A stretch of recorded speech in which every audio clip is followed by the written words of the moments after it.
Alors, je vais, écoutez, bonjour à tous et à toutes. Je suis absolument ravie de vous présenter. On va avoir l'occasion d'en discuter longuement, la socioterminologie. Je suis absolument navrée, bien évidemment, de ne pas être devant vous, mais comme chacun d'entre vous, j'imagine. En tout cas, un grand merci à Sarah Vecchiato pour l'organisation de cette conférence qui va nous permettre, enfin me permettre de vous présenter un petit peu ce qu'il en est. Alors, je vais donc vous présenter mon écran. Il faut juste que je puisse... Alors, attendez, j'ai fait un essai hier soir, donc normalement, ça devrait mieux fonctionner. Alors, je reviens sur... hop, vous me direz... Alors, je ne sais pas ce que vous voyez en fait. Là, vous me revoyez, j'imagine. Hein. Oui. Voilà. Alors, je recommence. Donc, hop, écran numéro 1. Tac, voilà. Je vais ensuite. Voilà. Est-ce que vous voyez, du coup, mon diaporama? Parce que je ne vois pas. Très bien, je le vois très bien. Eh bien, écoutez, c'est parfait. Je me permets juste de faire un petit essai pour voir si vous le voyez défiler cette fois. Le voyez-vous défiler? Oui, Ça marche. oui, Très oui, bien. Eh oui. bien, je Ça reviens, marche, je très reviens bien. au début. Ah, J'ai super, enfin très bien, trouvé la solution technique super. qui était un petit peu compliquée hier à mettre en place. Eh bien donc, nous allons parler aujourd'hui de socioterminologie, plus particulièrement d'enjeux et surtout de variations.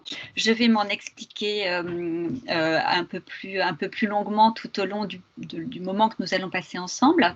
On va, dans un premier temps, essayer de savoir exactement si nous parlons bien de la même chose lorsque nous parlons de terminologie. Ce qu'on appelle en socioterminologie, on va essayer de négocier notre vocabulaire. Excusez-moi pour la petite faute de frappe sur le plan, je viens de me rendre compte qu'il manquait un trait d'union. Ensuite, nous ferons un peu d'histoire sur la terminologie de façon générale pour vous expliquer pour quelles raisons on en est arrivé justement à la socioterminologie.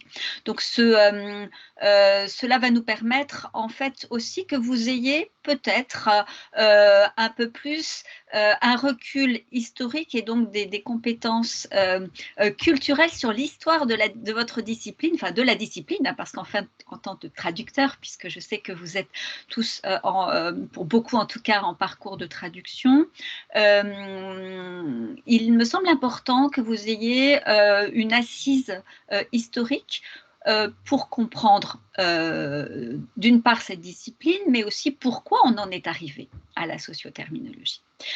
Donc, nous parlerons ensuite de terminologie, de sociolinguistique et de socioterminologie.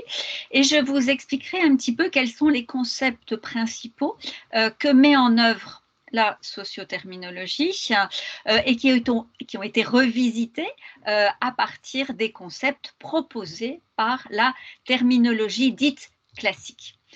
Je parlerai ensuite de variation. Ça sera un mot-clé qui va revenir de façon récurrente au fil de cette présentation. Et j'évoquerai bien évidemment la question des corpus. Et une fois que je vous aurai fait comprendre qu'effectivement, la prise en compte de la variation en terminologie et en traduction est absolument essentielle, nous nous poserons la question parce que c'est vraiment quelque chose qui est actuellement au cœur des réflexions. De savoir un petit peu comment finalement on arrive à introduire ces questions pas du tout faciles de variation et dont j'aborderai pour finir des considérations méthodologiques. Alors, je le dis d'emblée, je vous ai prévu un programme un petit peu dense. Je profitais un petit peu de la situation. Bien évidemment, je vous ai prévu des exemples que nous n'aurons peut-être pas tout à fait le temps d'analyser. Par contre, ne vous en formalisez pas. Par la suite, ce diaporama sera à disposition. J'imagine que vos enseignants vous le diffuseront sans aucun problème, en tout cas de mon côté. Donc, je préfère que vous écoutiez, que vous preniez des notes et que si vous avez besoin de revenir sur certains points, vous puissiez utiliser les documents qui seront mis à votre disposition. Alors, de quoi parle-t-on? De quoi parle-t-on et qu'est-ce que finalement la terminologie? Alors, vous avez sans doute des idées sur la question. Ce que je voudrais faire avec vous, c'est utiliser un exemple d'un de mes collègues auquel j'ai demandé l'autorisation hier, qui l'utilise de façon récurrente, mais que j'aime bien parce qu'il me semble qu'il vous fait vraiment saisir du doigt ce dont nous parlons. Voilà l'exemple en question, donc qui est un exemple qui est issu de son corpus avec Air France, que je vais vous lire rapidement et vous allez très vite comprendre pour quelles raisons je souhaitais vous le présenter ce matin. L'année dernière, j'étais à 92. En novembre, je suis partie en GP à Los en R3. C'était surbooké. Pas évident sur un LOS de se trouver un siège, de se trouver sur un siège structure quand les PNC ont besoin de leur place. Ils étaient à -1 et avec 2 CDD. Il y avait à côté de moi S1 avec ses enfants, car leur place avait été donnée par le sol à des surclassés 2000 rouges. Des repas avaient partout.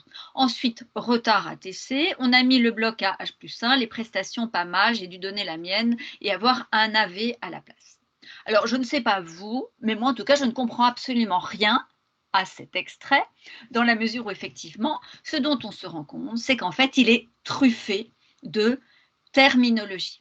Alors, attention, quand je dis terminologie, je vais penser aussi phraséologie. On va y revenir, mais par, j'allais dire, souci de simplification, nous utiliserons le terme de terminologie. Alors ça, c'est intéressant ce que je suis en train de vous dire, c'est-à-dire que déjà, vous voyez que je mets de la variation dans le terme même de terminologie, puisque je suis en train de vous expliquer qu'il faut entendre terminologie comme terminologie et phraséologie, et quand dans l'usage que je vais en avoir essentiellement, ça va être sans doute souvent terminologie au sens d'une liste de termes, on va avoir l'occasion d'en reparler.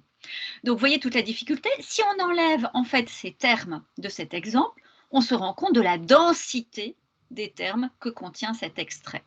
Et en fait, c'est effectivement ce qui pose un certain nombre de problèmes, à savoir que à partir du moment où on est en face de ce type d'extrait, qui est tout à fait banal au demeurant, on est en face de ce qu'on appelle, alors que d'aucuns appellent un ergolecte, qui est en fait quelque chose qui est consacré aux tâches professionnelles, ou un sociolecte, que le dictionnaire de Dubois notamment définit comme étant des jargons de métier. On peut faire tout aussi une glose sur cette dénomination de jargon qui est très très intéressante aussi, mais je ne vais pas avoir le temps d'y revenir. On parle parfois aussi de technolecte. Vous voyez que là, selon le point de vue, on a différentes dénominations qui apparaissent. Quoi qu'il en soit, et il y en a d'autres, je vous ai donné éventuellement quelques dénominations, mais voilà. Quoi qu'il en soit, à chaque fois, il est question de quoi? Il est question de termes et de phraséologie. Les terminologies, de façon générale, sont au cœur d'enjeux multiples. Il y a des enjeux sociaux sur lesquels je ne vais pas m'attacher dans le cadre de aujourd'hui de ce cours, et des enjeux pour les sciences du langage, dans la mesure où, à partir du moment où on s'intéresse à la terminologie, et on s'intéresse au fonctionnement des discours dans lesquels s'insèrent les termes. Pardon, excusez-moi, je crois que j'ai fait une bêtise, dites-moi. Hop, voilà. On arrive à mieux connaître finalement le fonctionnement de la langue et des langues en général. Donc, il y a un enjeu d'ordre épistémologique, autrement dit relatif à la construction du savoir scientifique, que permet en fait l'étude de la terminologie. Donc, quoi qu'il en soit, ça permet une meilleure connaissance du fonctionnement des langues et des discours dans lesquels vont s'insérer les termes. La terminologie est vraiment une discipline carrefour, hein. C'est une discipline qui a des finalités hétérogènes, mais comme le disait à l'instant Madame Vecchiato, qui vise souvent des interventions sur la langue. Il y a la socioterminologie, certes, vise des interventions, mais de façon plus générale, on pourrait tout à fait élargir ce point-là, puisqu'en fait, la terminologie intéresse la traduction, bien évidemment, vous n'êtes pas là par hasard ce matin. Elle intéresse la normalisation, où finalement il y a assez peu de linguistes, que ce soit d'ailleurs de la normalisation technique ou la normalisation terminologique sur lesquelles je reviendrai tout à l'heure, que ce soit sur les questions de politique linguistique, on peut faire des enquêtes sur les terminologies circulantes, que ce soit sur les questions d'équipement terminologique, la documentation, hein, vous allez dans les bibliothèques, notamment les livres que vous pouvez y repérer sont indexés, et là aussi la terminologie a un rôle assez fondamentale à jouer, que ce soit rédaction technique, mais aussi des choses auxquelles on ne penserait pas forcément, comme les questions de management, sur lesquelles a travaillé aussi le collègue Dardo Devecchi, qui m'a prêté son exemple que je vous ai mis en préambule tout à l'heure, puisqu'en fait, la terminologie, dès lors que vous avez quelqu'un qui entre dans une entreprise, il a affaire avec la terminologie maison, et là aussi, si elle n'a pas été décrite, il est parfois bien embarrassé pour arriver à se l'approprier. Donc, la terminologie, en fait, vous voyez bien quelque chose qui est carrefour, et un de ses objectifs fréquents, et sans doute le vôtre également, c'est d'élaborer ce qu'on va appeler des ressources terminologiques. Alors, le terme de ressources terminologiques, c'est ce qu'on appelle un hyperonyme, autrement dit un terme générique, qui va englober à la fois les glossaires, les dictionnaires ou les bases de données, voire éventuellement des corpus terminologiques. J'aurai l'occasion d'y revenir.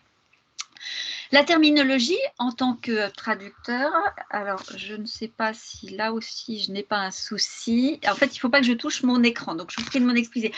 Surtout, Sarah, tu m'arrêtes hein, si tu vois que le diaporama n'est pas diffusé convenablement. Hein. C'est bon là, en l'occurrence. En fait, j'ai besoin d'un petit retour pour savoir si on est bien dans le diaporama. Ça fonctionne bien?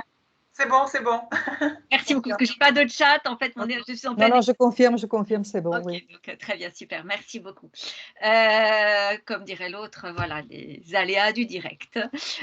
Donc, la terminologie est au cœur de la traduction et de votre formation, bien sûr, hein, puisque, alors, je vous ai mis sur votre gauche, en fait, un document sur lequel l'ensemble de vos enseignants s'appuient, enfin, des enseignants, en tout cas, en France. Je ne sais pas s'il y a l'équivalent, nous aurons peut-être l'occasion d'en discuter à l'issue de ma présentation. Je ne sais pas si, je pense que vous avez l'équivalent également en Italie.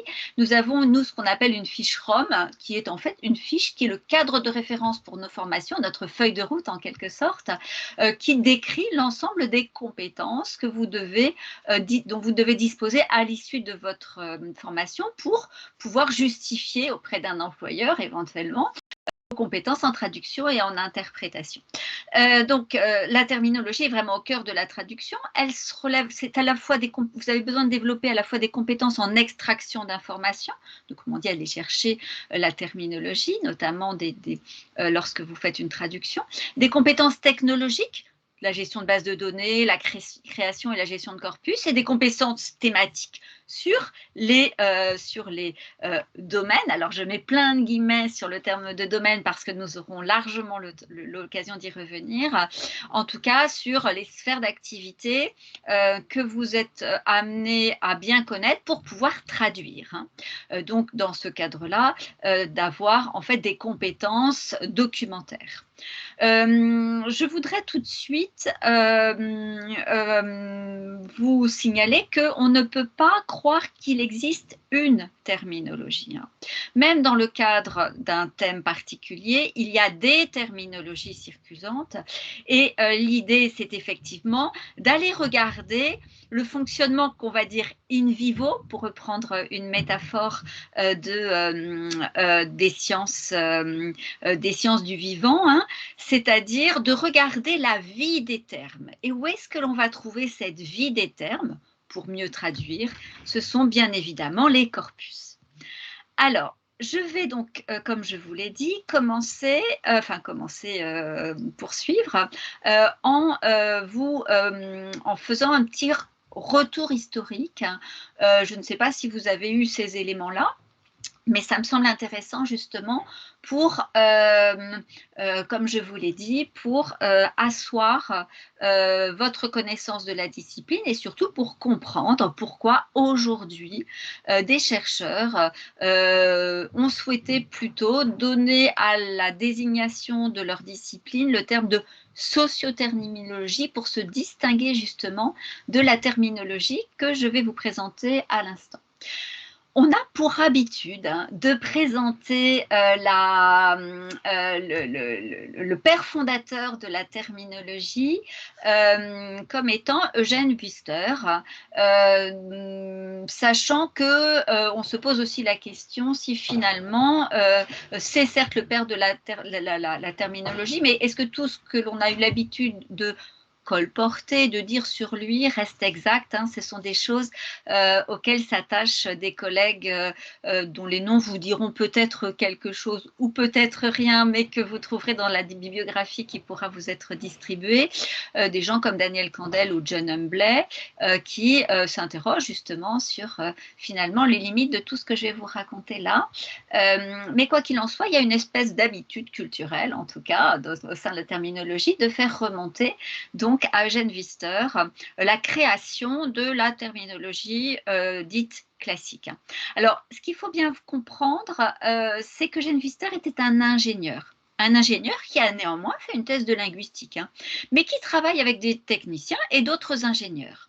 Et tout ce qu'il va proposer d'un point de vue de la théorie linguistique, d'abord de la méthodologie, puis ensuite de la théorie, provient aussi de cette appartenance culturelle au monde de l'ingénierie et à ses activités dans ce cadre-là. Alors, il a produit, je vous les ai cités, un certain nombre de textes hein, qui sont venus bien plus tard, puisqu'en fait, on fait démarrer d'ordinairement la terminologie aux alentours de 1930-1931 et vous voyez que la date des documents que je vous livre ici, en fait, sont un tout petit peu sont vraiment postérieurs, hein, et dont un des plus célèbres est le dictionnaire multilingue de la machine-outil, qui effectivement est un ouvrage de référence. Alors, il ne faut pas croire quand même hein, que Eugène Wüster, qu'il n'y a pas eu de terminologie avant Eugène Wüster. Hein. Si vous regardez, on aurait pu remonter bien plus bas, j'ai choisi de parler notamment rapidement hein, du dictionnaire François-Latin de Robert Estienne, où vous trouvez effectivement déjà des éléments qui ressemble à quelque chose qui est de l'ordre de la terminologie, ou alors chez Thomas Corneille, par exemple, avec son dictionnaire des termes des arts et des sciences. Vous voyez, on ne parle pas de termes de terminologie, mais on a quelque chose qui s'appelle terme des arts et qui dit qu'il y a quand même une parenté conceptuelle, nous dirons, entre les deux. Et puis, bien évidemment, il y a l'encyclopédie ou le dictionnaire raisonné des sciences, des arts et des métiers de Denis Diderot et Jean Leron d'Alembert, où l'on trouve vraiment des choses qui ne s'appellent pas la terminologie, mais qui rappellent des éléments qui sont parus, que l'on va retrouver ensuite chez Eugène Wüster. Par exemple, dans l'article que nous livre Diderot, on peut lire qu'ils sortent du sein des académies quelqu'un qui descendent dans les ateliers, qui recueillent les phénomènes des arts et qui nous les exposent dans un ouvrage qui détermine les artistes à lire, les philosophes à penser utilement et les grands à faire enfin un usage utile de leur autorité et de leurs compétences. Vous voyez là l'émergence de la langue des arts et ce qui est très intéressant, c'est aussi le fait qu'il note ces imperfections. Vous verrez par la suite pourquoi c'est important. Hein. Je vous lis juste le début. Hein. J'ai trouvé la langue des arts très imparfaite pour deux causes. la disette des mots propres et l'abondance des synonymes. Il y a des outils qui ont plusieurs noms différents, d'autres au contraire que le nom générique engin, machine, sans aucune addition qui les spécifie, etc. Je vous laisserai en prendre connaissance un peu plus tard. Donc vous voyez bien, ce qui est intéressant ici, c'est qu'on a une terminologie sans le mot, puisqu'au XVIIIe siècle, je vous ai dit, le mot terminologie n'existait pas, mais on y a des gens qui travaillent et qui réfléchissent sur finalement cette langue des arts, comme Diderot. Alors, on peut effectivement souligner qu'il y a des travaux, cette fois, non pas des réflexions, mais des travaux sur, j'allais dire, sur des éléments terminologiques. Hein. Je vous ai cité Lavoisier et Berthollet notamment, qui au XVIIIe siècle parlaient, enfin, nous ont fait d'excellents ouvrages de chimie, ou de Linné, par exemple, qui s'est préoccupé de botanique et zoologie, entre autres. Mais quoi qu'il en soit, c'est vraiment à partir de Wüster qu'il y a vraiment une réflexion que l'on peut qualifier d'ordre terminologique. Alors, ce qui est très intéressant, et dans l'histoire des sciences, ce sont des choses que l'on remarque de façon très fréquente. Pendant que Wüster était en train, donc vous souvenez de la date de tout à l'heure, des débuts des années 30, pendant ce temps-là, Wüster donc commençait à réfléchir à cette affaire de termes de langue des arts pour parler à l'ancienne, mais on avait à Moscou un premier article de quelqu'un qui s'appelle Lott, et qui, lui aussi, a commencé une réflexion, a amorcé une réflexion sur ce point. Et on voit que très vite, il y a une création de commission de terminologie auprès de l'Académie des sciences de l'URSS, dont vous voyez, les idées sont en cours. Pourquoi ? Pourquoi ? Tout simplement parce que ça répond à un besoin. Il y avait déjà, alors des besoins de normalisation technique, on en avait déjà au Moyen-Âge ou sous l'Ancien Régime, où vous aviez ce qu'on appelait en France des corporations. Les corporations, ce sont en fait des gens qui se réunissent ensemble, qui font le même métier, qui vont imposer des réglementations à certains corps de métier. Puis est arrivée la révolution industrielle, qui là aussi a fait émerger des besoins en matière de terminologie, sachant que au moment de la guerre et de la reconstruction, donc après la Première Guerre mondiale, on a pu voir apparaître les premiers organismes de normalisation ou de standardisation. Là aussi, vous voyez de la variation dans la dénomination, avec notamment dès 1918 la Commission permanente de standardisation qui s'est transformée donc en France avec l'Association française de normalisation qu'on appelle l'AFNOR. Donc là, on n'est pas encore dans l'ordre de la terminologie, on est dans de la normalisation technologique, entendons-nous bien. Et puis, là en 1926, la création de l'ISA, qui sera dissous au moment de la Seconde Guerre mondiale et qui en 1947 sera remplacée par l'ISO, que vous connaissez sans doute bien. Et ce qu'il faut bien voir, c'est que si on a une normalisation technique qui est arrivée très vite, d'ailleurs il y a une petite erreur, une normalisation technologique dès les années 30, la normalisation terminologique, elle est arrivée aux alentours de 1936 avec la création de l'ISA, donc 37, qui était en fait une commission qui s'intéressait à la terminologie et qui est devenue en 1951 au sein de l'ISO un comité technique qui s'appelle ISO TC 37. Auquel Wüster a contribué à créer et qui a en fait, qui existe encore aujourd'hui, qui est encore très actif et qui a produit un certain nombre de normes que je vous ai citées ici, qui sont assez célèbres entre guillemets dans le monde de la terminologie, la norme 704 ou la 1087. Et sachez qu'il existe, alors depuis 2017, un rapport technique qui présente les lignes directrices pratiques pour la socioterminologie. Alors, je suis en charge de sa révision, donc pour l'instant, on va essayer de faire en sorte qu'il ressemble à quelque chose qui est plus réel, qui correspond plus à ce qui est vraiment la terminologie aujourd'hui. Alors, voyons un petit peu maintenant les principes de ce qu'on a appelé la théorie générale de la terminologie, que vous verrez parfois abrégée par le sigle TGT. Les principes généraux, ce sont quoi? C'est d'abord une approche prescriptive dans la mesure où, comme je vous l'ai expliqué, ce qui intéressait Wüster, c'était de normaliser la terminologie avec une orientation qu'on va appeler onomasiologique.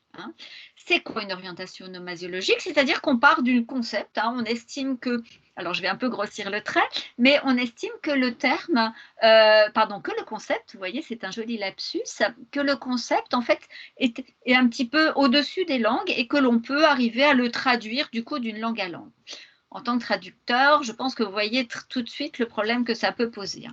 Et donc, l'orientation onomasiologique commence par s'intéresser au concept et va essayer de lui donner une place dans ce qu'on peut appeler un système conceptuel, qu'on appelle aussi arbre de domaine, que vous avez peut-être été amené dans le cadre de votre formation à élaborer.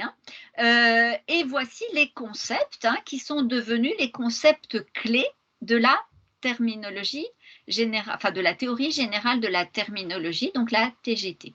Alors ces concepts-là, cette fois, ce sont le concept dont je parle, attention de ne pas confondre, c'est un concept d'ordre épistémologique. Donc ce sont les outils avec lesquels les chercheurs réfléchissent et essaient de faire travailler dans le cadre de théories particulières.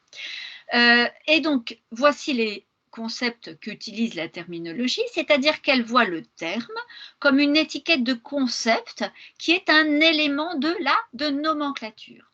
Alors, c'est très problématique dans la mesure où les langues, vous le savez sans doute, ne sont pas des nomenclatures. Sinon, ça se saurait. D'ailleurs, vous n'auriez pas besoin de faire de formation de traduction, puisqu'il suffirait d'avoir des concepts et puis d'avoir en face de chaque concept le terme qui lui correspond. Vous savez bien que ça ne fonctionne pas comme ça. Quoi qu'il en soit, c'est une façon de penser, en tout cas, c'est une première façon d'envisager les choses et de voir ce qui marche ou ce qui marche ou ce qui ne marche pas.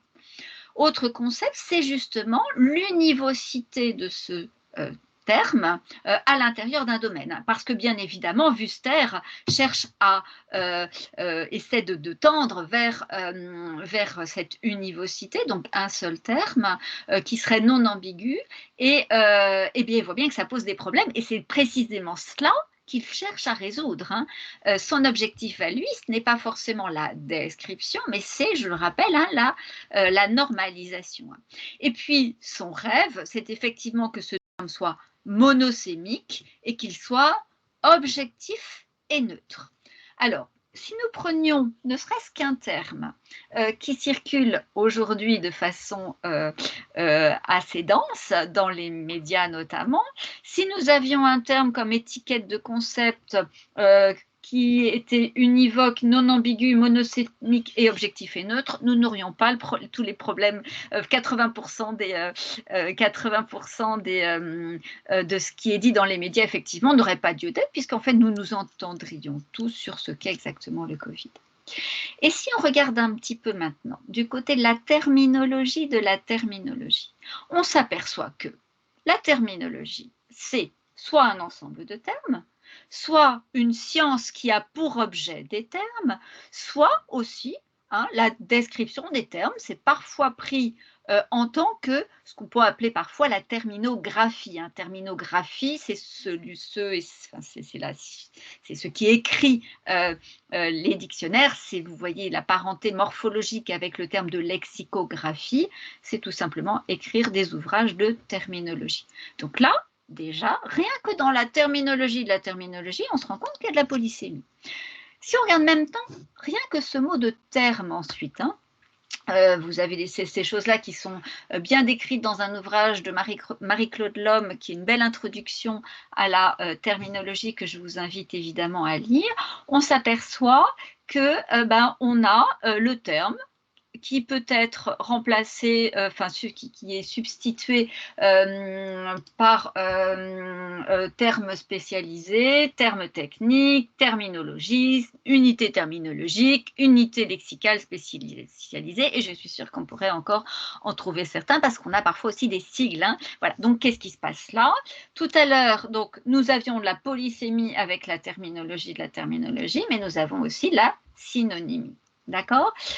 Et puis, si on s'intéresse à des termes comme, par exemple, si l'on s'intéresse à l'énergie nucléaire, des termes comme résidu, pour parler de déchets nucléaires, qui est un terme que l'on trouve dès lors qu'on s'intéresse au vocabulaire de l'énergie nucléaire, des choses comme incident, hein, qui prend place, qui a une définition terminologique, ou d'événement nucléaire, hein, événement nucléaire prenant place aussi, vous voyez, il y a une siglaison qui inclut le syntagme nominal événement nucléaire. Eh bien, est-ce qu'on peut dire que ces termes sont neutres dès lors qu'on va les utiliser? Je n'en suis pas tout à fait sûre. Alors, tout cela pour vous montrer qu'il y a un certain nombre de problèmes dans les concepts qui ont été développés par Wüster, mais quoi qu'il en soit, ils ne sont pas à jeter complètement, c'est-à-dire ils sont surtout à resituer dans un contexte particulier, qui était la période de l'avant-guerre, qui finalement ignorait les conditions sociolinguistiques de la communication scientifique et technique, et qui avait tendance à prendre le rêve des techniciens pour la réalité. Pour Wüster, la terminologie est un outil qui vise avant tout à éliminer les ambiguïtés dans les communications scientifiques et techniques. Donc, à quoi il rêve? Il rêve de faire disparaître ce dont on vient de parler à l'instant, à savoir la polysémie et la synonymie. Ce sont vraiment les deux choses qui sont considérées comme deux fléaux, mais le mot n'est pas trop fort pour l'exactitude de la langue technique. C'est pour ça que c'est très important de resituer ça dans son cadre, dans le cadre historique dans lequel cette conception a émergé, dans la mesure où ça influence bien évidemment la conception de la conception de la terminologie. Alors, par la suite, en fait, ce qu'on voit, c'est, dans un premier temps, c'est qu'il y a vraiment une préoccupation méthodologique et normative de Wüster. Et ensuite, je vous l'ai souligné déjà tout à l'heure, ces préoccupations théoriques donc interviendront bien plus tard. Vous avez vu que les articles publiés étaient autour des années 70. Il faut le savoir, en fait, Teresa Cabré a réfléchi sur ces questions-là et la façon dont la discipline, la terminologie s'est développée.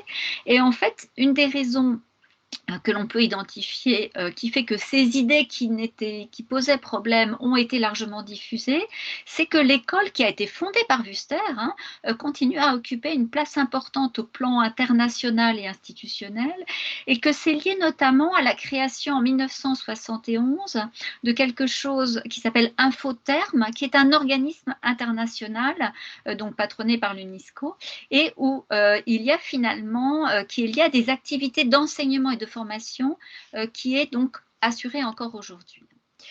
Donc voilà un petit peu ce que je voulais vous dire sur la terminologie. La terminologie donc dite classique. Donc, je vous ai resitué le contexte, je vous ai montré que c'était né de besoins pratiques d'ordre technique dans un contexte d'internationalisation économique, et finalement on s'aperçoit que la terminologie de Wüster, la terminologie classique, est plutôt considérée finalement comme une doctrine. On rencontre ce terme, cette désignation plus exactement, au fil des articles scientifiques, plutôt que comme science réelle. Pourquoi? Parce qu'en fait, finalement, on s'aperçoit que la terminologie classique réduit souvent la communication à une dimension instrumentale et finalement ne voit pas les dimensions sociales et culturelles et les enjeux qui sont liés aux usages des dénominations. Autrement dit, elle propose des normes, elle propose ça, et comme, pour reprendre un mot de Louis Guépin, qui a commencé à travailler sur ces questions-là, elle dicte et se lave les mains. Autrement dit, il y a une petite tendance de créer des terminologies, mais qui finalement ne répondent pas vraiment aux usages et donc ne sont jamais utilisées et restent sur les étagères. Et donc, bien sert un petit peu, ça ne sert pas à grand-chose. Donc, vous comprenez un petit peu comment petit à petit les choses ont dû être transformées. Teresa Cavret distingue plusieurs périodes et constate surtout depuis 1985, alors avec d'autres auteurs, hein, vous avez Laurent Gauthier notamment, qui pas plus tard que la semaine dernière faisait une conférence à l'université je ne sais plus, peu importe, en France, quoi qu'il en soit, de Haute-Alsace, qui soulignait qu'effectivement, à partir de 1985, on a toute une réflexion qui émerge, et notamment autour de la socioterminologie développée à l'Université de Rouen par François Gaudin, et que je suis en train de vous présenter. Et ce dont on se rend compte en travaillant avec François Gaudin récemment, nous nous sommes rendus compte que finalement, beaucoup des concepts que je vais vous présenter, qui ont été donc retravaillés par la socioterminologie, sont aujourd'hui, se diffusent dans l'ensemble des pratiques terminologiques, hein, ou en tout cas sont en voie d'infusion, pour reprendre notre terme, et qui permet de voir que finalement, ce sur quoi on a travaillé depuis un certain nombre d'années, petit à petit, essaime. Hein. Alors tout ça est lié bien sûr, les réflexions ne sont jamais, se font jamais hors contexte. Hein. Pourquoi tout d'un coup on a été amené à réfléchir à tout ça? Tout simplement parce qu'il y a aujourd'hui un développement des sciences et des techniques et des relations internationales qui provoque un transfert rapide de connaissances et qui, du coup, en multipliant les moyens de connaissance, font que les termes se diffusent un tout petit peu, se diffusent rapidement. Et donc, si Eugène Wüster a permis à la terminologie de se constituer en discipline indépendante, il faut bien voir aussi que finalement, les linguistes ont mis du temps à aller voir ce qui se passait du côté de la terminologie et ce que la terminologie classique disait. Hein. Souvent, les linguistes qui se sont penchés là-dessus, regardaient le vocabulaire spécialisé, mais le reléguaient à un fonctionnement spécifique. Donc, s'il faut considérer que la Wüster, malgré son doctorat, malgré sa thèse en sciences du langage, en linguistique, n'a pas pris en compte tous les acquis de la linguistique, il faut bien admettre aussi que du côté des linguistes, hein, eux-mêmes ne se sont pas beaucoup penchés sur la question. Et il se trouve, alors je ne vais pas avoir le temps de vous raconter toute l'histoire, mais il se trouve que par des hasards de rencontres scientifiques, à l'université de Rouen, il y a eu une proposition de travail sur ce thème, hein, et du coup, des linguistes ont commencé à se pencher sur la terminologie et notamment se sont posés un certain nombre de questions théoriques, hein, sur notamment qu'est-ce que c'était que cette démarche onomasiologique, est-ce que ça fonctionnait, qu'est-ce que c'était que ces concepts hors des langues qui en fait gommaient tous les acquis des sciences du langage depuis Saussure, est-ce qu'on pouvait vraiment voir les terminologies enfermés dans des domaines qui étaient clos, et finalement, est-ce que les termes étaient vraiment univoques et monoréférentiels, et qu'est-ce que c'était que ce que l'on voit parfois siglé comme LSP, autrement dit, langue de spécialité. Donc, pour vous situer le contexte, hein, voilà, tout ça, ça s'est passé à l'université de Rouen, et ce n'est pas neutre. Hein, les choses, vous savez sans doute que les idées scientifiques sont toujours marquées aussi par la culture dans laquelle elles vont se développer. Et il se trouvait que à l'université de Rouen, il y avait des sociologistes qui travaillaient sur un certain nombre de thèmes, et en tout cas qui avaient un intérêt pour quelque chose que je ne vais pas non plus avoir le temps de développer ici, mais pour l'analyse de discours. Autrement dit, un intérêt pour les productions effectives écologiques, nous dit Françoise Gadet, et en tout cas qui ne souhaitait pas forcément construire des arbres de domaine, comme il était préconisé de le faire par la terminologie classique, mais plutôt qui souhaitait porter un regard sur les usages dans une perspective d'analyse de discours. Et donc, c'est là qu'est née à Rouen, à l'Université de Rouen, la socioterminologie, sachant que François Gaudin a essayé de pister un petit peu à partir de quand on avait ce terme qui est commençait à apparaître. Et en fait, on s'est aperçu que le terme, finalement, émergeait avant même la notion. C'est-à-dire qu'on voit l'apparition ponctuelle dans des écrits de chercheurs comme Jean-Claude Boulanger au Canada, Pierre Lerat qui travaillait dans une unité française comme Monique Slodian et Yves Gambier en Finlande. Donc voilà, on a eu quelques petites apparitions du mot, mais le contour programmatique a vraiment été finalement dessiné seulement par Yves Gambier, donc dans un texte dans un colloque en 1985, dont les actes sont parus en 1986, en travaillant sur les pluies acides. Et en fait, où il s'est rendu compte que la terminologie des pluies acides, si on la regardait avec la lorgnette de la terminologie classique, posait un certain nombre de problèmes.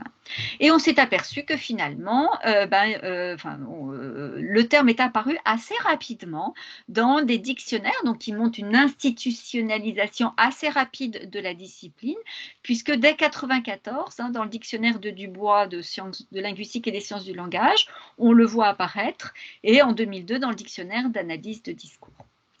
Et donc, en fait, ce qui s'est passé, c'est qu'en fait, il y a eu donc des regards de linguistes sur ce que l'on était préconisé de faire quand on se disait terminologue, et qui posaient des questions et qui ont permis de réfléchir sur finalement le statut du terme, autrement dit, qui interrogeait la linguistique générale. Mais pardon, ce qu'il faut bien voir aussi, c'est qu'on était en pleine phase de la linguistique, en pleine phase de développement de la linguistique de corpus et du traitement automatique des langues. Et du coup, on a commencé aussi à regarder les terminologies en prenant en compte ces acquis.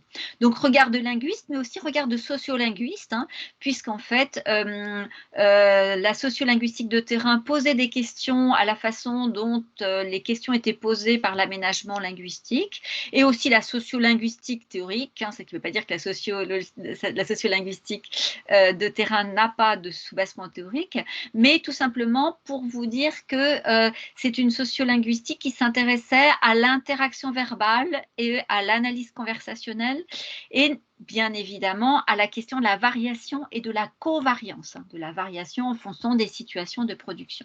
Donc ça va vous expliquer un petit peu pour quelles raisons, du coup, le regard de linguistes et de sociolinguistes va faire bouger les lignes de la terminologie et va faire évoluer les concepts mis en œuvre par la terminologie.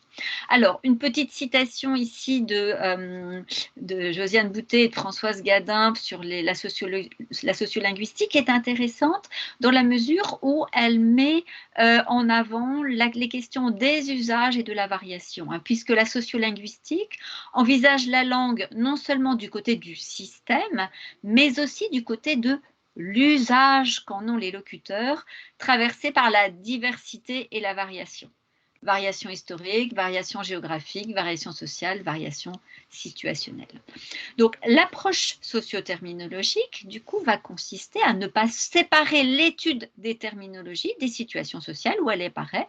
Autrement dit, considérer la variation comme une propriété du langage, ce qu'elle est. Et donc, du coup, d'essayer de regarder comment les structures, alors qu'elles soient de tout ordre, qu'elles soient organisationnelles ou institutionnelles, et les conditions matérielles de la communication contraignent les formes énonciatives et donc contraignent les usages des termes. C'est, pour reprendre un terme de François Rastier, considérer que le global a une influence sur le local. Et donc, il s'agit de remettre le terme dans... Alors, vous allez lire ça dans le sens des aiguilles d'une montre, que le terme doit être placé dans ses conditions de production, dans ses conditions de circulation, dans ses conditions de réception, mais aussi dans ses conditions d'interprétation. Autrement dit, il s'agit de prendre en compte que les termes vivent dans des discours et que c'est là qu'il faut aller en regarder le fonctionnement. Donc, la perspective socioterminologie, en fait, est passée d'une position, était dans un premier temps une position épistémologique critique d'une terminologie qui était centrée sur les concepts tels que l'envisageait la terminologie classique.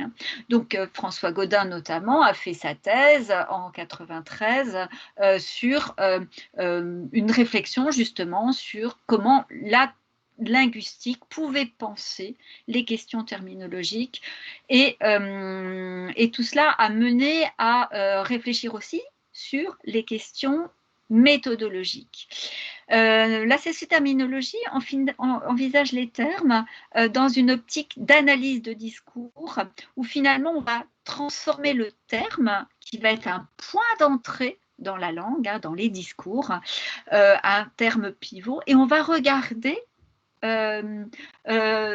tout son environnement linguistique pour regarder comment il fonctionne en vrai, non pas dans un système conceptuel abstrait, mais vraiment dans les discours.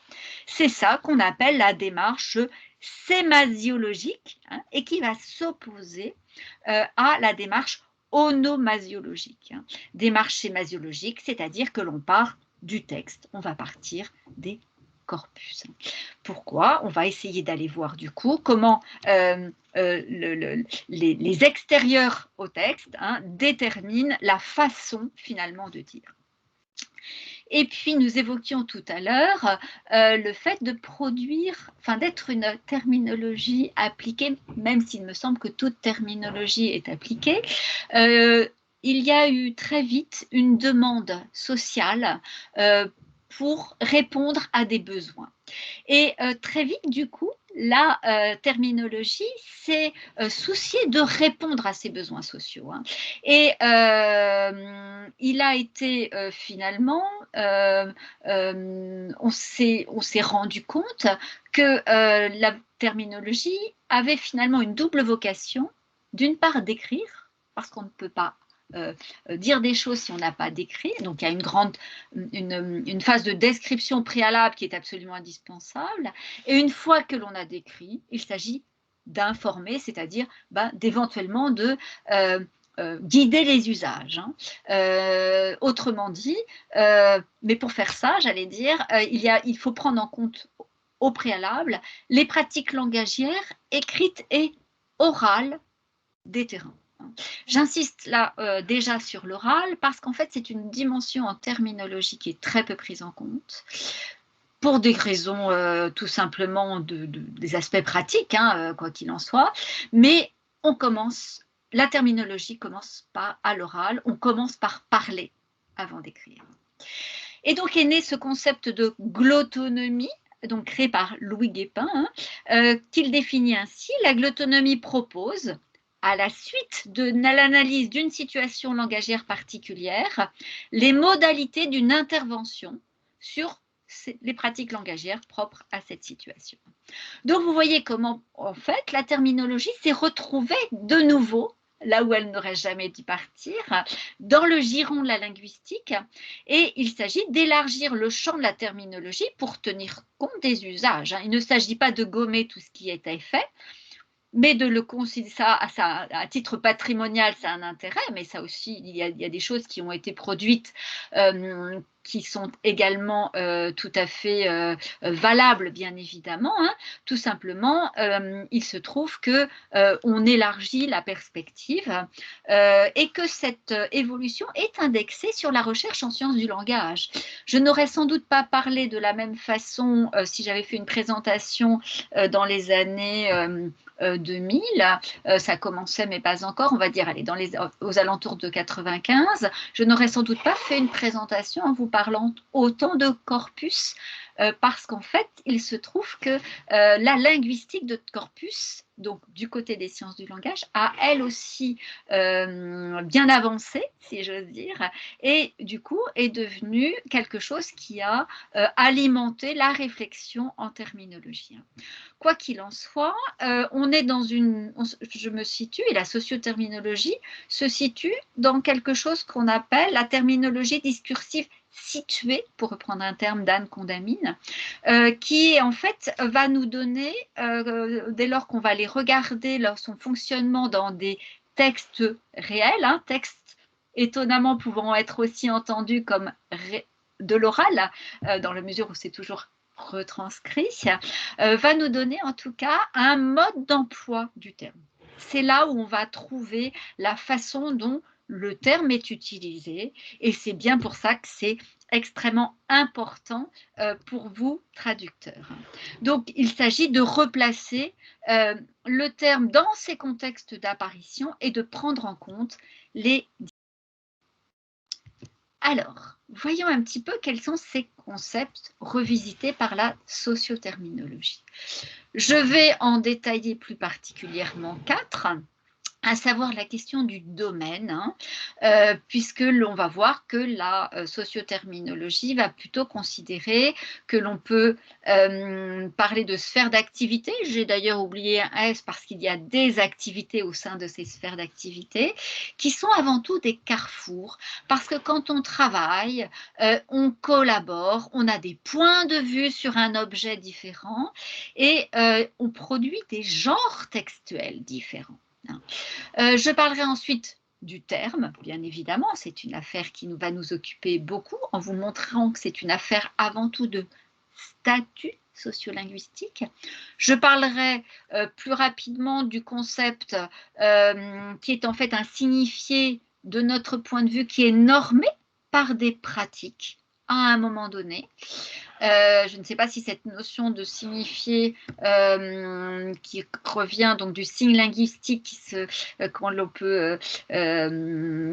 est composé d'un signifiant, donc la forme du mot et du signifié, est quelque chose qui vous est familier, mais on pourra y revenir et si vous avez des questions, j'y reviendrai bien volontiers.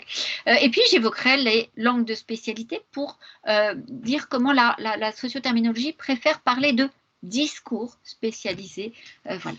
Quoi qu'il en soit, donc, tous ces concepts vont de décrire les usages des termes.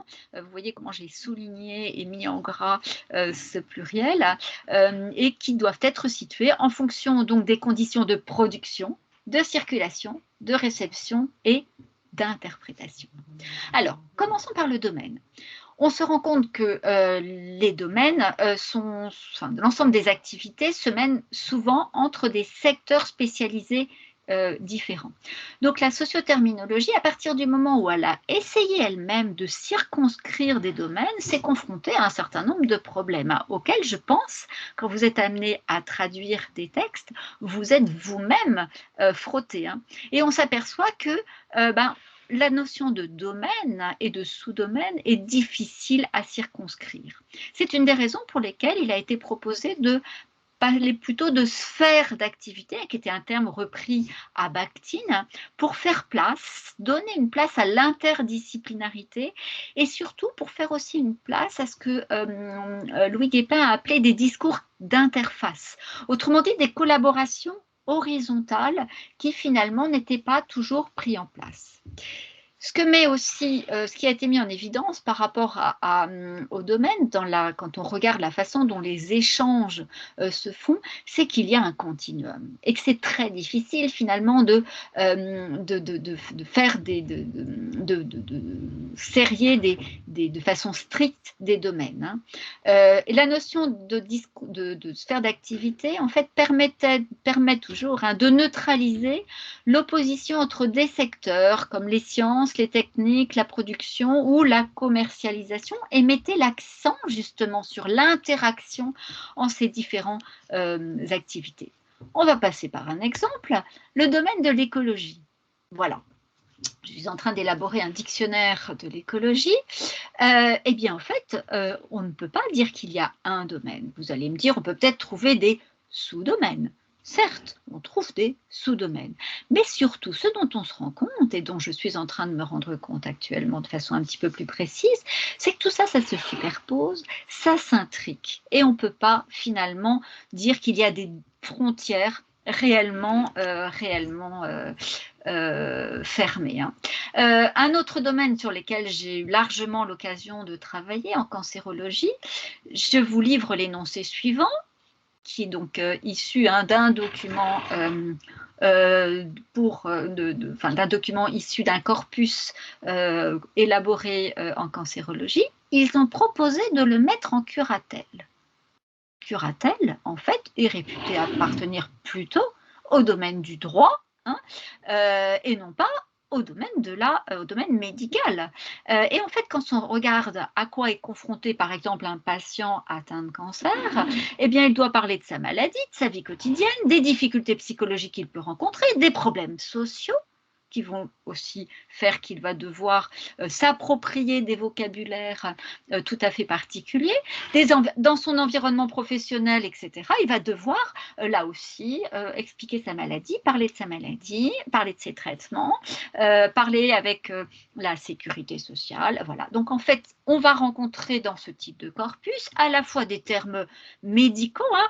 Je vous en livre quelques-uns parce que là, je ne résiste pas au plaisir de vous montrer le type de termes que l'on peut retrouver dans ces corpus, hein, comme 5-fluorouracil, radiothérapie conformationnelle avec modulation d'intensité, ou des choses comme cancer bronchique non à petites cellules, avec des choses qui sont très particulières sur la morphologie du français, et qui seront à décrire bien évidemment, mais aussi des choses comme le curatelle que j'évoquais à l'instant, des choses comme sauvegarde de justice, qui là sont domaine du droit ou du social, mais aussi des choses comme des termes comme déni, addiction, qui là appartiennent plutôt à la sphère de la psychologie, ou des choses comme dispositifs d'annonce, programmes personnalisés, qui là vont relever de l'organisation des soins en personnalisation.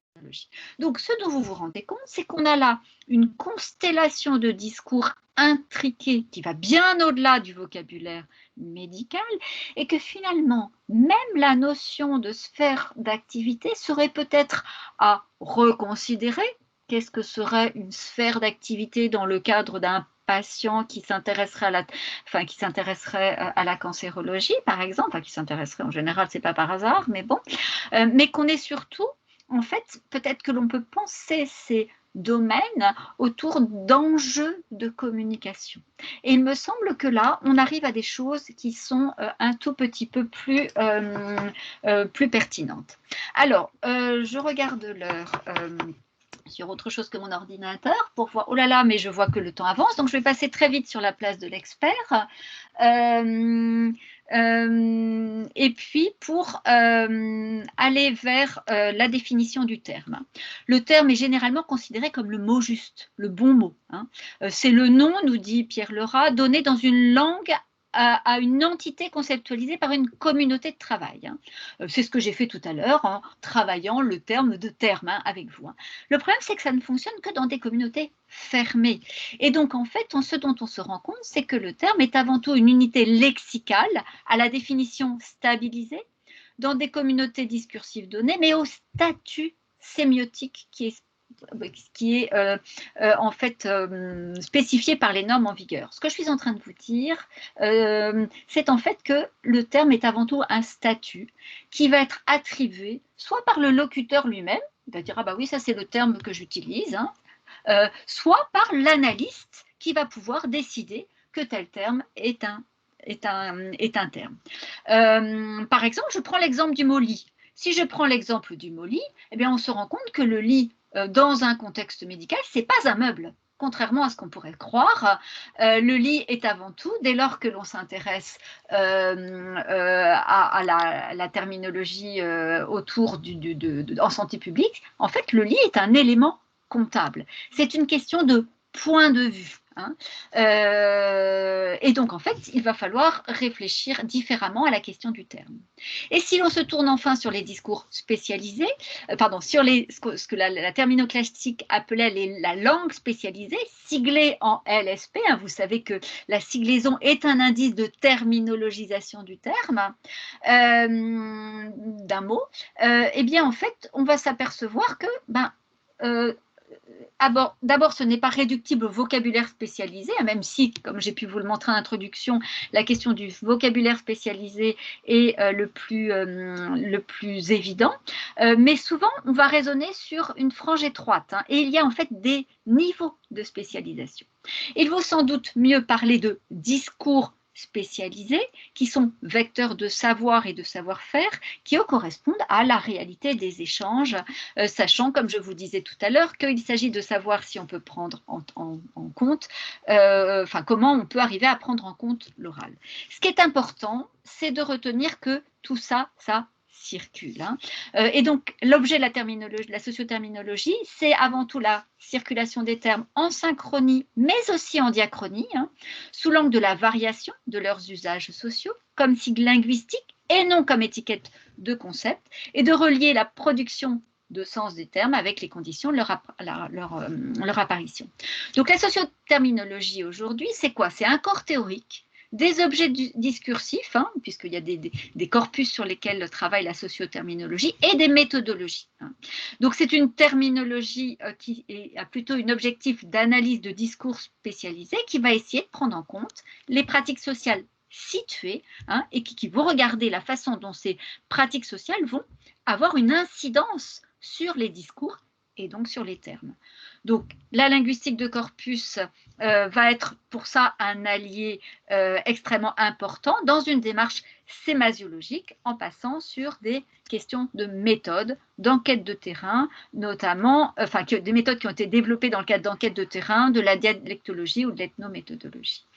Alors, ce qu'il faut bien voir aujourd'hui, je parlais d'infusion de la socioterminologie, hein, c'est qu'à partir des années 2000, en fait, de façon générale, l'offre théorique terminologique s'est diversifiée, hein, et qu'il y a différents modèles alternatifs. La socioterminologie en est un parmi d'autres, hein, puisqu'en fait, il y a eu des réflexions qui ont été menées par la linguistique textuelle avec Monique Slodian et Didier Bourrigaud. Vous avez aussi la théorie des portes de Teresa Cabré, mais aussi le sociocognitivisme, la terminologie culturelle, la pragmaterminologie, avec mon collègue Dardo De Vecchi, donc à qui je dois l'exemple que je vous ai présenté en introduction, et l'ontoterminologie qu'on ne peut pas effectivement qualifier de socioterminologie à proprement parler, parce qu'en fait, son objectif n'est pas le même. Hein. Ce qu'il faut bien voir, c'est que, voilà. Mais quoi qu'il en soit, on s'aperçoit que les concepts qui avaient été travaillés par la socioterminologie commencent à être pris en compte par un petit peu tout le monde. Alors, je ne sais pas si j'ai le temps de vous parler des usages et de la variation. Sarah, tu me dis? Je pense que oui, ça dépend. Il est 9h30, nous pouvons aller très tranquillement jusqu'à 10h. Donc, très bien. Bon, j'en ai plus, je vais aller, on va se laisser un petit temps pour les échanges.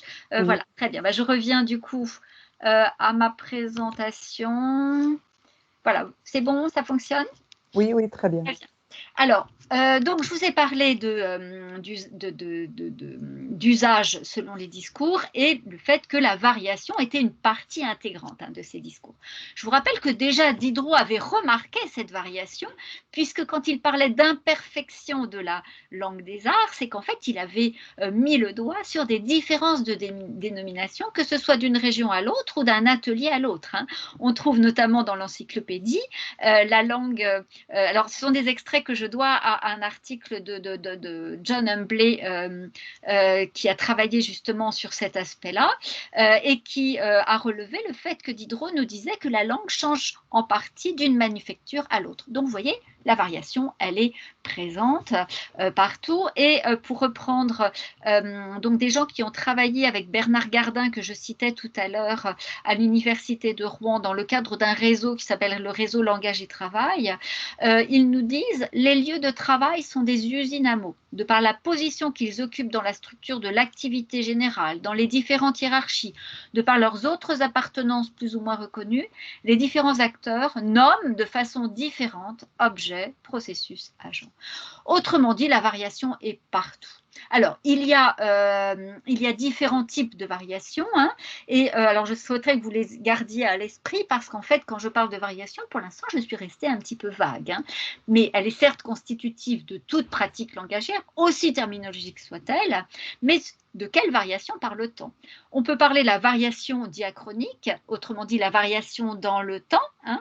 Ce sont des choses qui ont été bien travaillées par des auteurs comme par exemple Aurélie Picton et Anne Condamine. La variation diatopique, autrement dit la variation à travers le lieu, donc effectivement, vous avez tous remarqué que selon d'une région à l'autre, on n'avait pas forcément les mêmes usages lexicaux, mais on peut aussi mettre ça en reliant ça à des établissements où vous avez certains établissements qui vont utiliser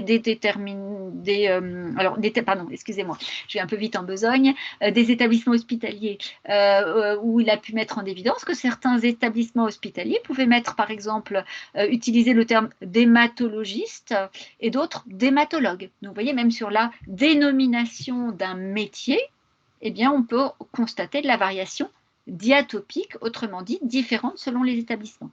On peut également constater la variation diastratique, variation sociale, la variation diaphasique, que la BOF appelle aussi stylistique, selon la situation de discours, mais aussi des choses qui commencent à être travaillées, de la variation diagénique, selon le genre, si l'on est homme ou femme, et de la variation diamésique, qui là va nous intéresser parce que c'est aussi une question, enfin, tout nous intéresse en l'occurrence, mais qui va peut-être prendre une importance plus particulière dans la mesure où ça pose la question du support et du genre textuel.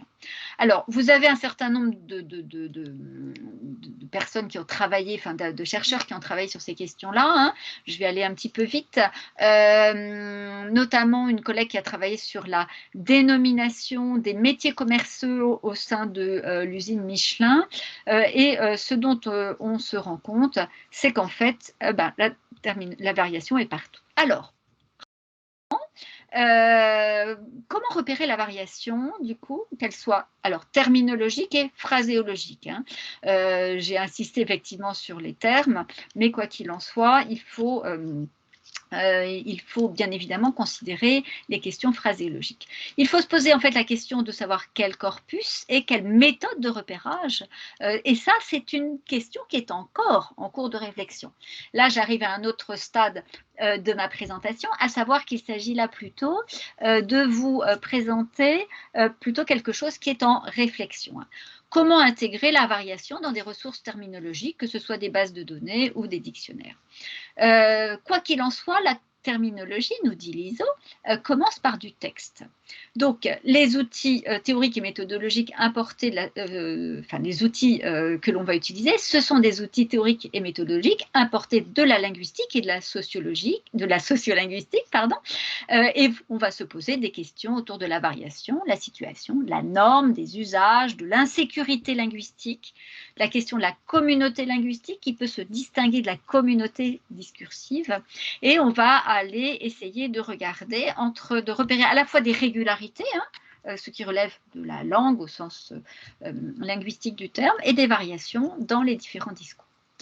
Le corpus est avant tout à voir comme un réservoir d'usage réel et qui va permettre l'émergence spontanée d'un certain nombre d'activités langagières et notamment l'actualisation d'un certain nombre de termes. Et donc le corpus, que l'on peut définir après John Sinclair comme une collection de données langagières qui sont sélectionnées et organisées selon des critères linguistiques explicites pour servir d'échantillon du langage. Les corpus, disais-je, ne sont pas du tout des choses qui sont récoltées au hasard. C'est-à-dire que ce n'est pas parce que vous rassemblez un certain nombre de données que vous trouvez sur Internet de façon aléatoire que vous allez constituer un corpus. Il y a eu beaucoup de littérature sur justement, il y a beaucoup de littérature sur la question des constitutions de corpus, donc je ne vais pas m'y attacher, mais quoi qu'il en soit, il s'agit effectivement de respecter des critères d'authenticité, et alors non pas de représentativité, ce qui n'aurait pas grand sens et qui semble, à mon avis, qui me semble une tâche absolument impossible, mais en tout cas d'avoir des corpus dits caractéristiques, c'est-à-dire qui touchent au plus près de la façon dont les termes vont circuler au sein d'un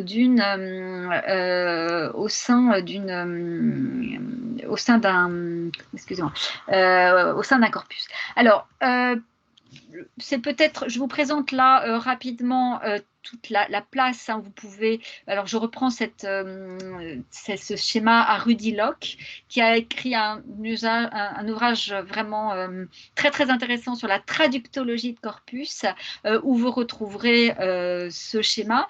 Mais je vous le présente là dans la mesure où il vous montre la place que prennent les corpus tout au long de la gestion de votre projet de traduction. Hein. Et puis, pour vous mettre le doigt rapidement sur une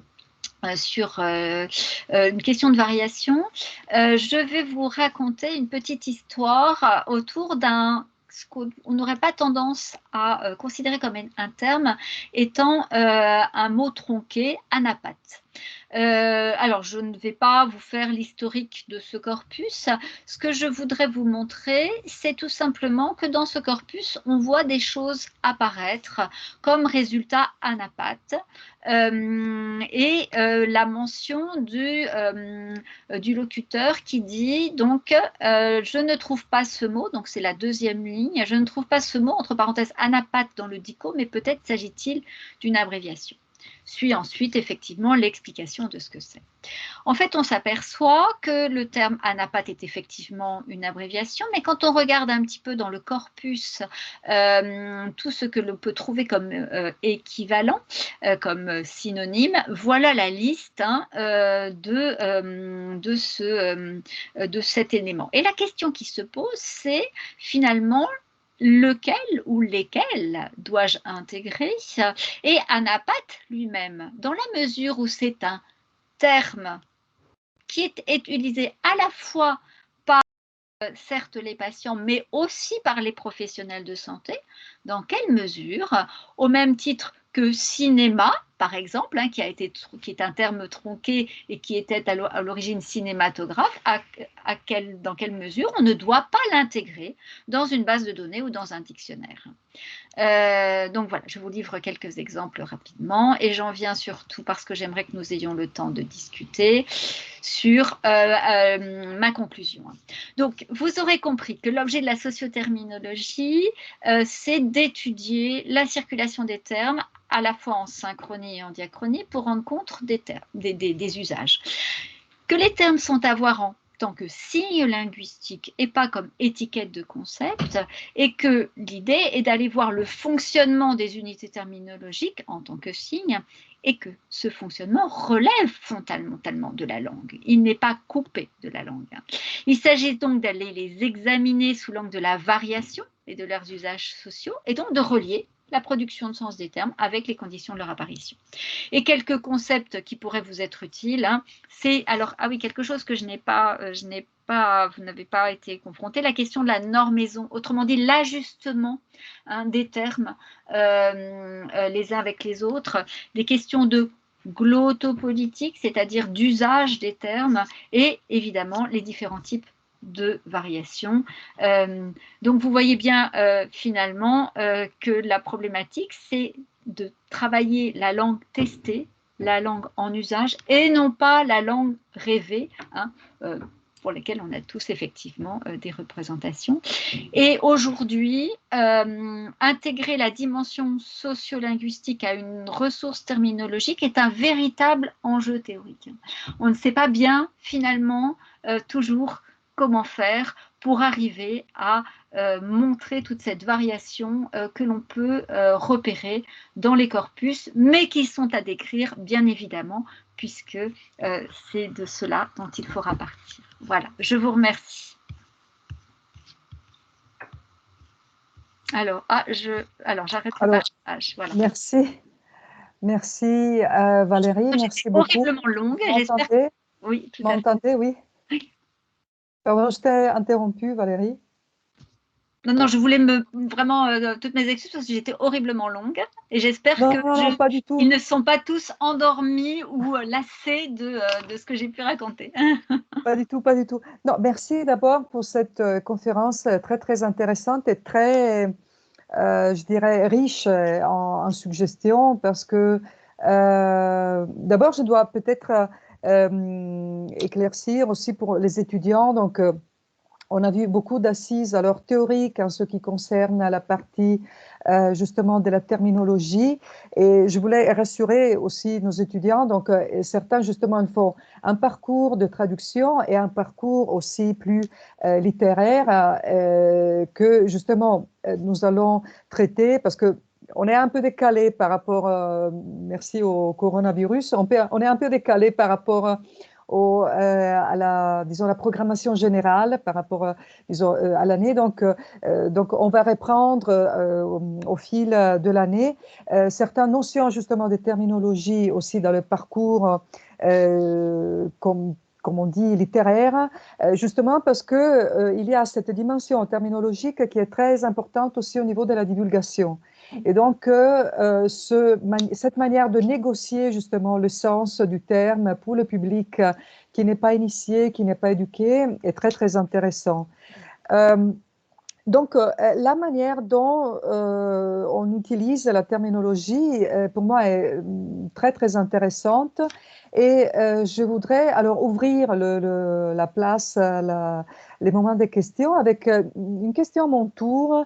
Euh, Est-ce que peut-être tu as remarqué une différence, euh, peut-être, disons, d'attitude, dans l'attitude envers la terminologie au sein de la francophonie?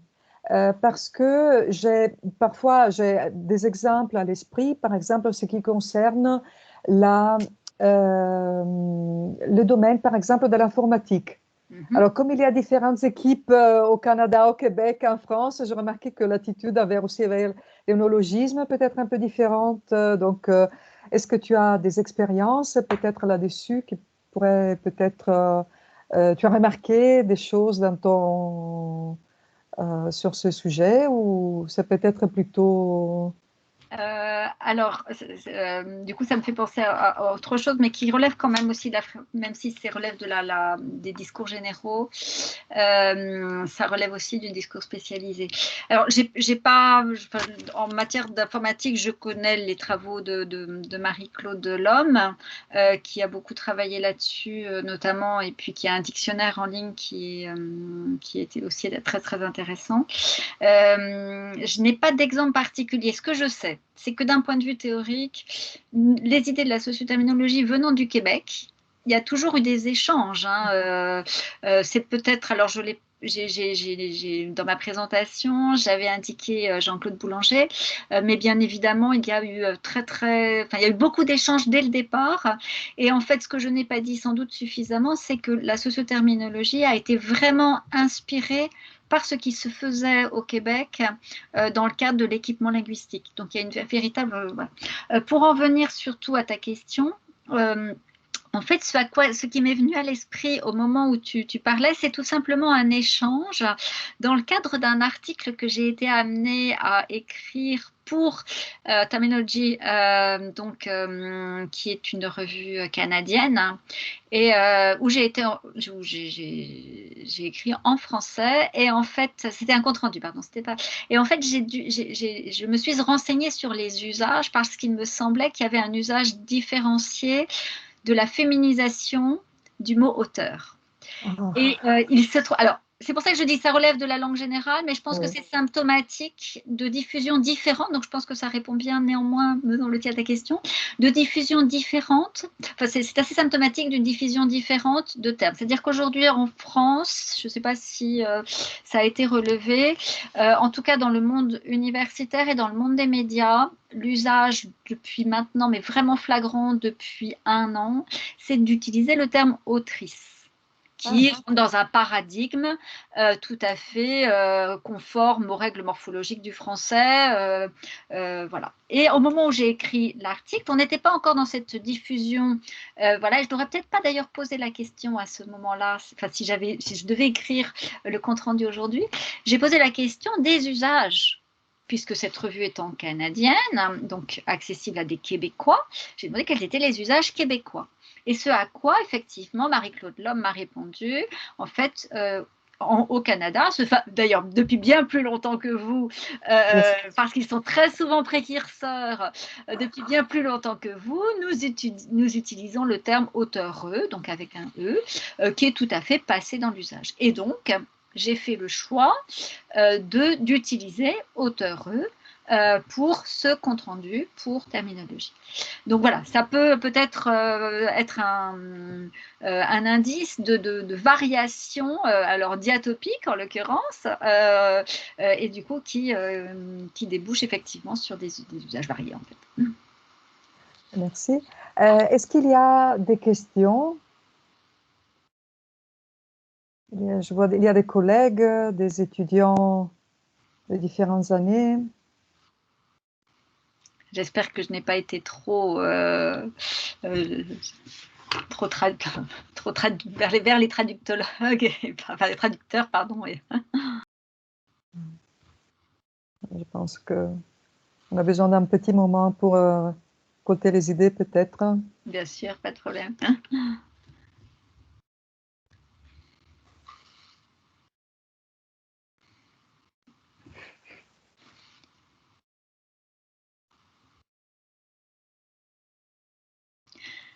Bon, s'il n'y a pas de questions, du coup, je peux me permettre juste un point, puisque tu évoquais tout à l'heure la question de la divulgation. C'est un point que je n'ai pas, enfin, que j'ai abordé transversalement avec ce terme anapath, hein, qui est vraiment intéressant, dont le fonctionnement est vraiment intéressant. Et c'est vrai qu'il y a là, du coup, vraiment des choses à travailler hein, au niveau du terme et des diffusions. Et un des objectifs, en fait, aussi de la terminologie, me semble-t-il, c'est aussi de repérer dans les textes de vulgarisation, hein, justement cette terminologie circulante. Pourquoi? Alors, tout simplement parce qu'il y a des allers-retours. Les choses ne sont pas fermées, c'est-à-dire que ce n'est pas comme s'il y avait les termes d'une discipline qui allaient vers le public. C'est qu'inversement, ce qu'on peut constater, hein, c'est justement des retours ensuite d'acception, de traits sémantiques hein, qui reviennent ensuite dans le discours des spécialistes. Donc, ce ne sont pas des choses qui sont à séparer, me semble-t-il, mais à travailler conjointement. Et ce qui est intéressant quand on élabore des corpus, j'ai été un petit peu vite sur cette question-là, quand on élabore des corpus, ce sont vraiment les corpus de vulgarisation. D'abord, c'est un bon moyen d'approche hein, quand on est dans une recherche documentaire, mais ça va permettre aussi de repérer un certain nombre de termes qui circulent et qui du coup de pouvoir, outre le fait de les extraire, mais d'aller voir ensuite comment ils sont entendus, interprétés dans les différents genres textuels ou dans les différentes sphères d'activité.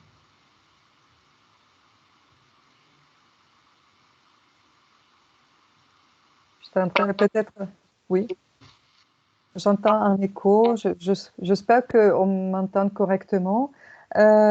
Oui, donc pour disons comme une réflexion peut-être de conclusion, j'ai l'impression aussi que quand on parlait de comme ça des sphères d'activité, par exemple de la interdisciplinarité, j'ai cette impression que c'est une tendance qu'on avait peut-être déjà observée dans le passé. Je ne sais pas si c'est quelque chose qui va devenir de plus en plus fort comme tendance. C'est-à-dire qu'il y a notre discours, il est imbibé, je dirais maintenant. Maintenant, on voit cette période particulière, comme on parle par exemple de on appelle ça, en italien, ce serait contagio esponenziale, par exemple, la contamination exponentielle, donc la dimension exponentielle. Donc, il y a cet effort collectif, j'ai l'impression, de s'éduquer et de s'informer, mais aussi de comprendre des notions en passant par le terme. Donc, c'est quelque chose qui investit effectivement toute la société. Et donc, on voit vraiment l'importance de cette discipline dans tout son essor maintenant. Donc, tu veux dire un mot de conclusion, peut-être, En fait, pour rebondir sur ce que tu dis, là, qui est très, très intéressant et qu'évoquait aussi Laurent Gauthier, là, j'évoquais son séminaire à l'université de Mulhouse l'autre jour. Je ne sais toujours pas si c'est Mulhouse, mais bon, peu importe. C'est qu'en fait, il faisait souligner qu'aujourd'hui, finalement, le corpus est à portée de main. Alors, ce n'est pas un corpus, mais en tout cas, le web étant à portée de main, on voit aussi très vite, on peut avoir accès très vite à de la terminologie. Je prends un exemple, tout simplement, on a un mot qu'on ne connaît pas, on a tous eu sans doute cette expérience, voilà, on a quelqu'un qui dit un mot, etc. Qu'est-ce qu'on fait? On prend nos téléphones et on va sur Internet. Donc, alors, je ne dis pas, attention, hein, ne me faites pas dire ce que je n'ai pas dit, que le web est un hein, on est bien, ça contredirait tout ce que j'ai essayé rapidement de dire tout à l'heure. Mais quoi qu'il en soit, qu'on peut y repérer des usages et des définitions et des cotextes définitoires, des désignations aussi, des substituts, etc. Donc c'est aussi un outil qui permet de, j'allais dire, d'enrichir sa propre terminologie et l'appropriation des termes que l'on est amené à rencontrer et qui sont souvent parfois opaques. Voilà. D'accord. Alors, bon, merci, Moi, un grand merci je à voudrais Valérie. intervenir, si c'est Sonia, possible. oui? Oui, Oui? ça m'a fait penser, cette intervention me fait penser sur ce qui a été dit là, pendant la conférence, sur l'importance maintenant qu'on donne à l'oral, justement. C'est quelque chose de très nouveau en terminologie. Et ça m'a interpellée. Donc là, j'ai l'impression que c'est au tout début. Est-ce que ça se rejoint, ça se recoupe, il y a des différences? Enfin, oui, bon, là, il n'y a que 5 minutes pour répondre, même pas 3 minutes. Alors, je pense que, alors, il y a deux choses du coup, Sonia, qui me semblent. Il y a une part, effectivement, l'oral, il me semble pas que l'oral, ça soit si récent que ça. Dans la mesure, alors ça me semble pas parce que, tout simplement, quand j'ai fait mes propres travaux au départ en 92-91, j'ai commencé par aller mener des entretiens oraux. Je travaille sur l'énergie nucléaire, donc j'ai commencé à mener des entretiens. Donc si moi en tant que Ouais. jeune étudiante, j'allais là, ça veut dire que c'était déjà dans les habitudes. Hein. Donc j'y vois entre guillemets pas une preuve, mais en tout cas un indice que l'oral était pris en compte. Alors après, le fait que la sociolinguistique de toute façon s'intéresse depuis très longtemps à l'oral, voilà. Après que ce soit pris en compte. Alors, il y a une vraie difficulté, en fait, à prendre l'oral en compte parce qu'on sait bien qu'on ne peut pas travailler sur les oraux tels quels. Hein. Quand je dis prendre en compte l'oral, il faudrait tout un long développement parce que l'oral nécessite d'être transcrit pour pouvoir être exploité.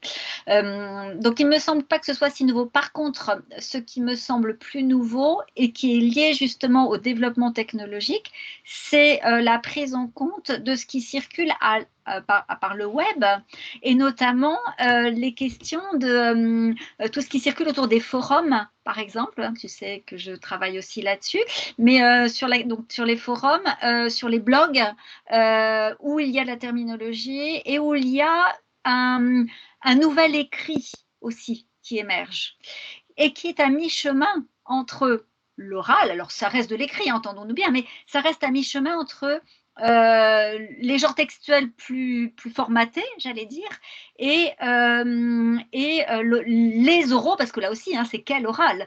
L'oral de façon générale, c'est-à-dire que c'est l'oral, est-ce que c'est l'oral du laboratoire si on travaille sur un domaine scientifique? Est-ce que c'est l'oral qu'on va enregistrer auprès d'un ouvrier qui est en train de faire une action particulière? Ou ou est-ce que c'est l'oral d'une consultation médicale, hein, puisque j'ai un article là sur ma table justement de quelqu'un qui s'occupe à ça. Donc il y a aussi des oraux. Là, par contre, là où je te rejoins, c'est que je pense qu'il y a vraiment justement un travail à faire sur les genres textuels de l'oral en terminologie. Là, il me semble qu'il y a un champ énorme à défricher qui va être très très compliqué parce qu'à mettre à chaque fois dans des relations de production. Voilà, Voilà, justement, je voulais dire cela, c'est que maintenant, en effet, les situations sont tellement nombreuses et la terminologie, justement, qu'on passe là, on rejoint un peu ce que tu disais, oui, qu'on passe d'un secteur, enfin, d'une situation à l'autre, la terminologie change. Enfin, oui, oui, tout à fait. Vraiment très mouvante. Vivante, comme tu disais. Vivante, exactement. Alors, s'il n'y a pas d'autres observations, d'autres curiosités, des questions, alors je salue donc et je dis au revoir à Valérie Delavigne qui est venue. Merci beaucoup de m'avoir accueillie à Oudinet virtuellement. Virtuellement, espérons alors de vous rencontrer alors en présence très, très bientôt aussi. Et alors, merci à tous d'être intervenus ici, d'avoir participé à cette conférence. Si alors vous êtes intéressé à voir l'enregistrement de cette conférence, alors s'il vous plaît, écrivez-moi. Et je vais vous donner des nouvelles concernant la possibilité de télécharger l'enregistrement. D'accord? Merci à tous et au revoir. Bonne journée. Au revoir à tous. Merci de votre écoute. Merci beaucoup. Au revoir. Merci, au revoir. Au revoir. Au revoir.